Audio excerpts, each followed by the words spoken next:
पलवल जिले के सरकारी स्कूलों में पढ़ने वाले विद्यार्थियों को अभी तक पुस्तकें नहीं मिल पाई हैं, जबकि नए शैक्षणिक सत्र को शुरू हुए 1 महीना भी हो चुका है। सरकारी स्कूलों के विद्यार्थियों एक दूसरे से किताबें मांगकर अपना काम चला रहे हैं और न ही शिक्षा विभाग की तरफ से बच्चों के लिए ऑनलाइन क्लासेस उपलब्ध कराई जा रही हैं। पलवल जिला में इस तरह सरकारी स्कूलों में पढ़ने वाले बच्चों की संख्या 95,000 के करीब है। इनमें से अधिकतर बच्चों को किताबें नहीं मिल रही हैं।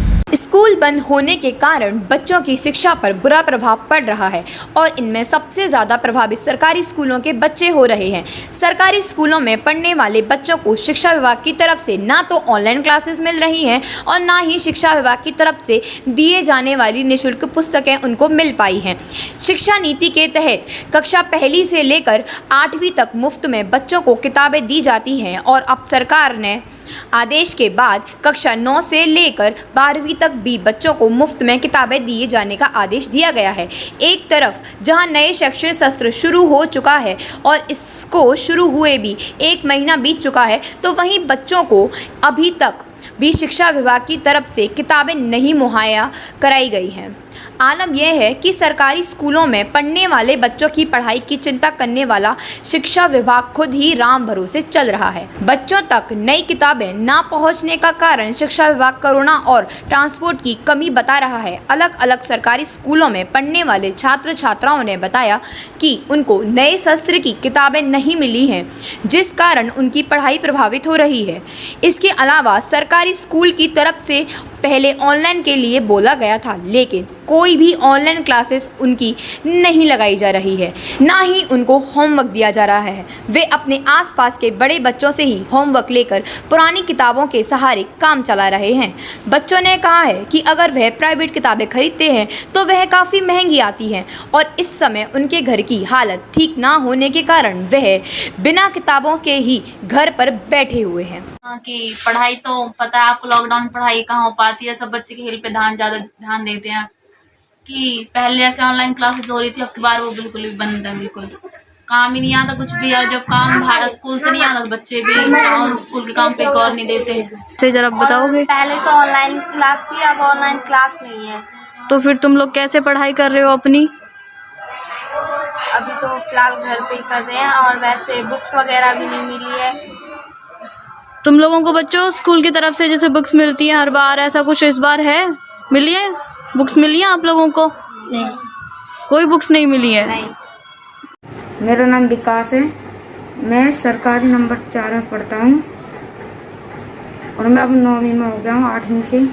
तो मुझे 9वीं की बुक नहीं मिली है और बुक्स बहुत महंगी है, इसलिए हम नहीं खरीद पा रहे। तो बुक्स ना मिलने से किस तरह से नुकसान हो रहा पढ़ाई का? पढ़ाई से नुकसान इसलिए हो रहा है क्योंकि मुझको पढ़ना नहीं आ रहा अच्छी तरह से। तो पहले किताबें मिल गई थी 8वीं में? पहले मिल गई थी और 9वीं की नहीं मिल रही अब। तो कितने समय से बिना किताबों के घर पर बैठे हो? 3-4 महीने हो गए जब से। क्या नाम है जी? मेरा नाम करतार सिंह है। करतार सिंह जी, ये बताइए जो आपका बच्चा है वो कौन सी क्लास में पढ़ता है और किताबों को लेके किस तरह का है, मिली है नहीं मिली है, किस तरह की परेशानी है? परेशानी तो पिछली बार जो आप जब 8वीं में था जी, तो पिछली बार तो मिल गई थी, लेकिन अब जो रिजल्ट आने के बाद अभी तक इनको किताब नहीं मिली है। और जब किताब नहीं मिली है तो ये बच्चे पढ़ाई नहीं कर पा रहे। बाज़ार से हम ले नहीं सकते, महंगी बहुत है।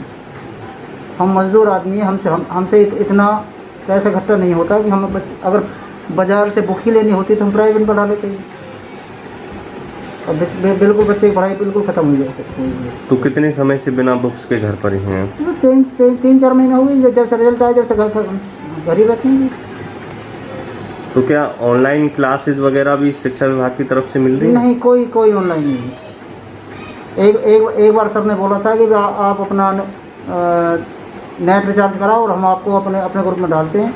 वो 600 रुपये का नेट भी रिचार्ज करा दिया, लेकिन अभी तक ग्रुप में डाला नहीं है वो। जी हाँ, मेरे बच्चे जो प्रशांत इस समय +2 में आया है और ना तो उसकी कोई बुक वगैरह मिली है और ना ही कोई ऑनलाइन वगैरह कोई क्लास चालू है। अंत के दर्जे अभी तक कोई ऐसी रिक्वायरमेंट नहीं आई टीचरों की भी कि भाई तो तुम अपने बच्चों को स्कूल भेजो या ना भेजो। या हम उनको कुछ कैसे किस तरह से पढ़ा रहे किस तरह से नहीं पढ़ा रहे, अभी तक स्कूल टीचर की कोई नहीं आई है। तो पुरानी बुक्स के सहारे पढ़ाई हो रही है? नहीं, पुरानी बुक सभी आई कहाँ है, दे ही नहीं रहे टीचर अभी कोई। जी, तो किस तरह की परेशानियां हैं? बच्चों को बुक्स नहीं मिली हैं, बच्चों की पढ़ाई कैसे प्रभावित हो रही है? बच्चों की पढ़ाई क्या, जब स्कूल ही नहीं बुला ही नहीं रहे स्कूल, तो पढ़ाई कैसे होगी सर? स्कूल की तरफ से ऑनलाइन कोई क्लास नहीं लग रही। ऑनलाइन का जो सिलेबस दिया हुआ है उसको सारे बच्चों को हमने भेज दिया है अपने बीओज और डीडीओज के थ्रू, और बच्चे उसको जिसका जैसा सामर्थ्य है उसको पूरा कर रहे हैं। और ऐसे में ऑनलाइन क्लासेस बहुत सारे बच्चे ले रहे हैं, और अभी हमारे महकमे ने फैसला किया है कि 8वीं कक्षा 8वीं से 12वीं तक सभी बच्चों को टैबलेट्स दिए जाएंगे। वो हमारी फाइल सीएम साहब से मंजूर हो गई है, और बहुत जल्दी हमारे सरकारी स्कूलों में पढ़ने वाले क्लास 8वीं से लेकर 12वीं तक सब बच्चों को जैसे ही टैबलेट्स मिलते हैं तो हमारी ऑनलाइन शिक्षा और 100% जोर पकड़ेगी। जो किताबों का हमने आदान प्रदान करवा दिया है, आदान प्रदान का हम हर साल करवाते हैं। उसमें ये होता है कि जो बच्चे क्लास को पास कर गए हैं उन बच्चों ने वो अपनी किताबें जो उस क्लास में आए हैं पढ़ने वाले पास आउट बच्चे ने पिछली क्लास वाले को अपनी किताबें, हमारे लगभग 70% बच्चों ने किताबें दे दी हैं अपनी, और जो नई जो किताबें हैं वो हमारी अब तक आ जानी थी, बल्कि उनका प्रोसेस भी चालू हो गया था, लेकिन कोविड के कारण वो ट्रांसपोर्टेशन जो है वो रोक दी गई है, और बहुत जल्दी हमारे विद्यालय में किताब आ जाएंगी, क्योंकि अब जैसे ही कोरोना ख़त्म होगा या हमारा लॉकडाउन ख़त्म होगा उसके बाद ट्रांसपोर्टेशन का काम शुरू हो जाएगा और विद्यालय में किताबें पहुँच जाएंगी। सब जैसे कि ऑनलाइन क्लासेस हैं उनमें कई बच्चे ऐसे हैं अभी उनके पास